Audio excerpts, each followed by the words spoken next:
다큐 부분 항공비사, 한국전쟁 첫 공중전. 다큐 부분 스튜디오. 나레이터 김단. 1950년 6월 25일 폭우가 쏟아지는 새벽, 붉은색 침공 신호가 전해졌다. 새벽 4시에 북한의 침공 작전이 시작되었다는 걸 알아차리기까지 시간이 걸린다. 극동 공군 사령관 스트레이트마이어 중장은 워싱턴 출장 중이라 극동 공군 지휘는 제5공군 사령관 얼 이 패트리지 소장이 맡고 있었다. During the war in Korea, I was in command of the 5th Air Force, operating under the United Nations Command. 패트리지 소장은 이날 일기를 남겼다. 6월 25일 일요일 나고야. 소나기가 온 것 말고는 괜찮았다. 더웠다. 아침에 스키트 사격을 했는데 5번에서 125발 중 116발을 맞췄다. 돌아오니 북한이 남한을 침략했다고 한다. 11시 30분에 현지 시간 04시에 사태가 발생한 걸 알았다고 한다. 미국은 전면전이 일어났다는 걸 11시가 되어서나 확인했다. 한국은 어떨까? 야크기가 2대씩 짝을 지어 김포 비행장을 공격한 이후에도 바로 알지 못했다. 공군의 훈련 비행으로 착각한 영등포 경찰서장이 항의 방문을 하기도 했다. 25일 세계조의 야크기가 여의도 비행장과 김포 비행장을 공격했다. 군 항공수송단 C-54 한기가 적의 공격으로 파괴되었다. 김포로 향하던 비행기 2대가 회항했다. 11시에 북한이 공식적으로 전쟁을 선포했다. 북한은 9만의 병력으로 대대적인 침공을 했지만 서울에서는 점심이 되어서야 알게 된다. 비가 멎은 후 야크기가 여의도 비행장과 김포 비행장으로 날아와 기총 사격을 했다. 이 공격에 주기되어 있던 건국기 9호가 피탄되어 파괴되었다. 1952년 5월 15일 경향신문은 조금 다르게 보도한다.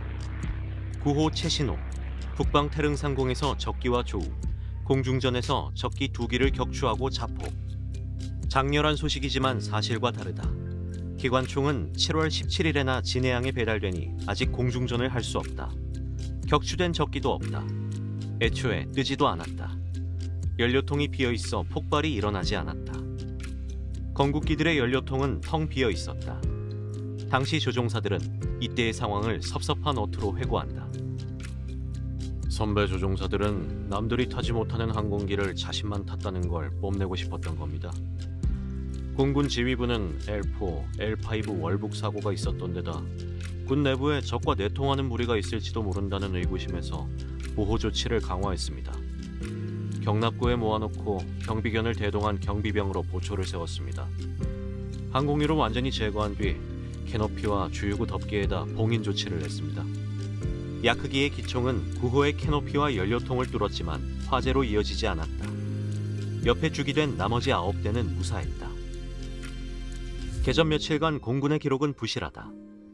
전쟁 박물관에는 폭탄을 손으로 투하하며 장렬한 전투를 했다는 전시물이 있다. 1950년 개전 초기에는 국민의 성금으로 마련한 건국기들이 적극적으로 참여해 적의 진격을 막았다는 홍보가 필요했다. 25일 당일 저녁부터 정찰 비행을 시작했고 26일부터는 폭탄을 투하했다는 증언을 확인할 수 있다. 이제 막 시작한 후진국의 공군은 미담과 영웅이 많이 필요했다. 불행히 죽은 전우에게 장렬한 사연을 만들어주는 의리가 필요했다. 2024년 국산 초음속기를 배치하는 선진 공군에게 의리가 도움이 될까? 객관적 사실의 기록이 도움이 될까? 26일 신성모 국방장관은 국회에 출석해 낙관적인 전망을 내놓는다. 그러나 T-34 탱크에 속절없이 방어선이 뚫리고 있다는 보고는 이미 받았다. 탱크를 막으려면 F-51 무스탕기가 필요하다. 19시 30분 아몬드 장군이 한국에 있는 라이트 대령의 정보를 전했다. 우리 무스탕 한 기가 적 탱크 2대를 파괴하고 6명을 사살했다. T-34 탱크를 무스탕이 파괴하는 모습이 전파된 듯하다. 10명의 조종사가 이다스케 기지로 급파되었다. 이 중 7명이 T-6를 조종했으니 T-6를 조종할 사람도 3명뿐이다. 이제 후배들에게도 T-6를 만져볼 수 있는 차례가 왔다. 그날 밤 자정, 신성모는 용산 국방부 본부에 각군 지휘관을 모았다. 신성모 국방장관은 술을 가져오게 한 후 한 잔씩 따르면서 무운을 빌었다. 사태 수습도 수습이었지만 그곳에 모인 사람들의 목숨도 경각에 달려있는 만큼 회합은 술잔으로 시작할 수밖에 없었던 것이다.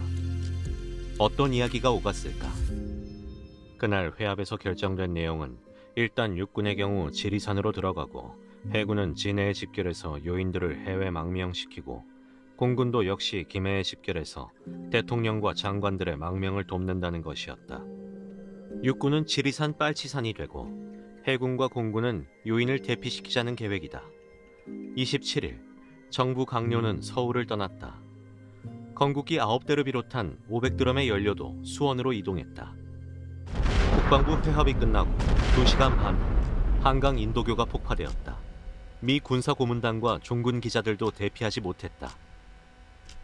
한국군은 우리에게 경고도 없이 다리를 폭파했습니다. 너무 빨랐습니다. 마거릿 히긴스를 포함한 종군 기자와 자문단은 배를 타고 간신히 한강을 건넜다. 미국의 첫 번째 항공작전은 미국인 소개작전이었다. 무초 대사는 25일 자정 맥아더 장군에게 미국인 대피 필요성을 알린다. 1시간 안에 대피 작전이 준비되지만 이어 들려오는 보고는 낙관적이다. 한국에 보내려고 확보한 C-47, C-46 수송기들을 경계 상태에서 전반적 대기 상태로 낮출 수 있다는데 참석자들은 동의했다. 준비된 항공기는 평시 임무로 돌아갔다. 26일 22시 이승만 대통령이 서울을 방어할 수 없다고 무초 대사에게 알린다. 27일 새벽 C-54 2기, C-47 11대가 이타즈케 기지에서 출발한다. F-82와 F-80가 호위에 나섰다. F-82 트윈 무스탕은 25일 정찰 비행으로 한국전쟁 최초의 비행 임무에 나섰던 기종이다. F-82의 항속거리는 3,600km로 장거리 호위 임무에 적합했다. F-80의 항속거리는 1,328km.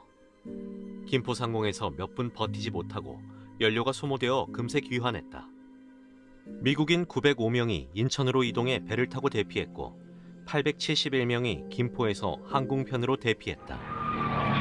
점심 무렵 5대의 북한 야크기가 김포 비행장을 노렸다. 세 번째 선회 중이던 F-82에게 먼저 기총을 발사했다. F-82는 보조 연료 탱크를 떨어뜨리고 공중전을 시작한다. 한강에서 공중전이 펼쳐졌다. 처음 보는 공중전은 장관이었습니다. 마치 영화의 한 장면 같았습니다. 순식간에 북한군 전투기의 꽁무니를 물고는 빠른 속도로 추격하면서 멋진 회전으로 적당한 사격거리를 취했습니다. 동시에 6문의 기관포에서 내뿜는 예광탄이 적기에 명중했습니다. 적기는 순식간에 불을 뿜으며 흑석동으로 추락했습니다. 북한기 5대 중 3대가 추락했다. 한국전쟁 최초의 공중전 기록이다. 낙하산을 타고 내린 북한 조종사 한 명은 추격기 연대 2대대장 박경옥이다. 일본군 출신으로 국군 공군에도 지인이 많았다. 권총을 들고 끝까지 버티다 사살되었다. 오후에는 북한 IL-10 8기가 다시 김포를 공격한다. 이때는 F-80와 공중전이 벌어진다. IL-10 4기가 추락한다.